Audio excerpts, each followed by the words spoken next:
He was once the most powerful cleric in the world. Iran's supreme leader is head of state and commander-in-chief. Ayatollah Ali Hosseini Khamenei, the country's undisputed religious and political authority for nearly 40 years.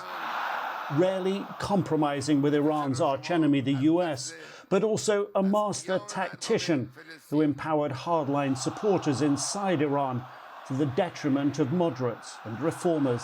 Ali Khamenei was really an accident of history. He's someone who, when he was named Supreme Leader in 1989, people had very low expectations of him. Khamenei was an activist before the Islamic Revolution, helping organize protests against the Shah and serving time in prison for it.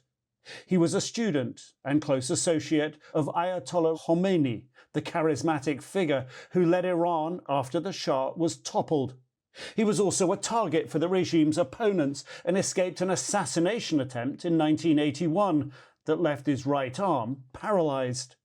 Not long afterwards, he was elected president on a platform deeply hostile to the West and its comparatively liberal ideology, especially to the United States, threatening a hard fight should there ever be a war between the two rival nations. We, in no way, are willing to start an all-out war with the United States. But if it so happens, we will inevitably put up a very strong defense. When Khamenei died in 1989, Khamenei became his successor. He had enormous shoes to fill, the shoes of the late Ayatollah Khomeini, the father of the revolution. But he died one of the most powerful men in Iran of the last 2 centuries. He was someone who had amassed tremendous power. He is not only one of the most powerful men in Iran, but I would argue one of the most powerful men in the Middle East. 2009 brought about the first real challenge to his rule. Demonstrations claiming elections had been rigged. Khamenei met it with force, widespread arrests and calls for unity. Arm wrestling in the streets is not the right thing to do after the elections. I want everyone to put an end to this. If they don't stop this, then the consequences, the rioting and everything, they will be held accountable for all. Again and again, his regime faced calls for moderation. In 2022, the 22-year-old Masha Amini died after being arrested by the so-called morality police, and the Woman Life Freedom movement swept the country. His support for Iran's nuclear energy program and missile programs defied much of his country's relations with the West, whose governments feared Iran would develop nuclear weapons. Under Khamenei, Iran's influence extended into Iraq after Saddam Hussein's ouster. Tehran also became a major player in the civil wars in Syria and Yemen.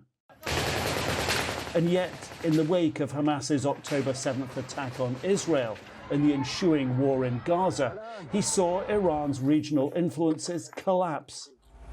Israel's devastating attacks in Lebanon neutered Iran's most powerful proxy force, Hezbollah. And a lightning offensive by Syria's rebels saw another steadfast ally, dictator Bashar al-Assad, flee for the safety of Moscow. It presaged perhaps the most devastating blow yet. In June 2025, Iran and Israel launched what would become a 12-day war, Tehran attacking Tel Aviv with long-range missiles, and the US joining Israel in bombing Iran's nuclear facilities. In just a few short years, Khamenei's entire security strategy seemingly collapsed. Billions spent on proxy forces, missile and nuclear development vanished. Khamenei tried to put a brave face on it. They are desperate. In the 12-day war, they received such slaps that they couldn't believe it. They hadn't anticipated it. They became desperate. This person, Trump, went to boost their morale. He went to pull them out of despair. Khamenei's legacy is yet to be written. Overreach, burying the aspirations of the Iranian people in a region whose geopolitics were being upended. and a theocratic government trying to stick to old ideals, failing to adapt to the 21st century.